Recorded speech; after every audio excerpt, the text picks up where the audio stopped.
Onye isi oche Anambra State Council nke NUJ Dr. Odogwu abụọ nyere ndị akụkọ na steeti a ka ha na-etinyekwu ugwu nye gbasara ndị na-eme nyocha na akụkọ ọbụla ha na-ezi dịka esi na wee mere ihe ịchaka mgba dị iche iche na bido obodo anyị tata. NUJ chairman na Anambra State Council kpọrọ okwu anụnwa na mmemme Congress nke ikpeazụ ha nke afọ 2022 emere na Union Secretariat ha dị n'Ọka mgbe na Okwu wetara anyị akụkọ a.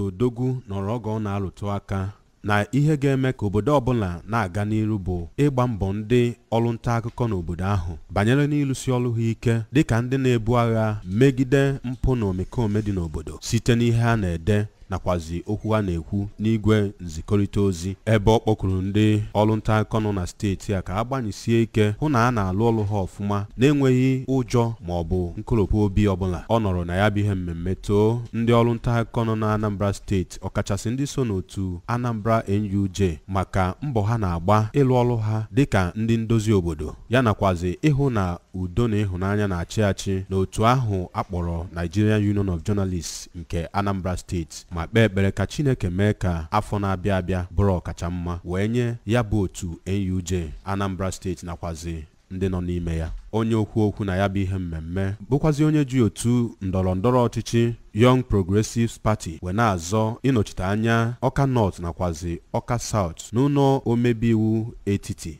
n'ihe ndọrọndọrọ ọchịchị a ga-emerube n'afọ na-abịa abịa bụ Chief Kingsley Oyammadụ toro nnọọ ndị ọrụ nta akụkọ na mbọ dị iche iche ha na-agba iji wee dozie ma mee ka obodo dị mma ebe ọ kọrọ ha dịka naanị olileanya obodo Naijiria nwee n'oge ugbu a ebe ọ kọrọ na gọọmenti Naijiria agharịpụgo ndị mmadụ nke ukwuu. Chief Oyammadụ onye eji mmepụta ngwaahịa wee mara nọrọ oge ọ na-akwa alịrị n'ihe na-eme na Naijiria n'oge ugbu a nke ọ kọrọ na ọ bụ ihe kpatara ya bụ ịrọpụta ndị na-amaghị ihe gbasara ọchịchị ndị na-achọ naanị akpa ha ka ha nọchie anya ọkwa ọchịchị dị iche iche nke dị na Naijiria dọ ndị Anambra nakwazi ndị Naijiria gbaa gburugburu aka na ntị ka ha bụ ndị ga-agbanyesi ike ịrọpụta ndị eji okwu agba izu ike ịnọchite ha n'ogogo ọchịchị ọbụla na Naijiria dịka a na-emerube ihe mmemme ịrọpụta ndị ọchịchị n'afọ na-abịa abịa na Naijiria. Ndị otu NUJ Anambra steeti nọrọ na ya bụ ihe mmemme jụọ ajụjụ ma tụọ aro dị iche iche otu a ga-esi wee mee ka ya bụ otu NUJ Anambra steeti si n'ike n'abalị ike. Site n'Ọka, abụ m Emmanuel Okonkwo.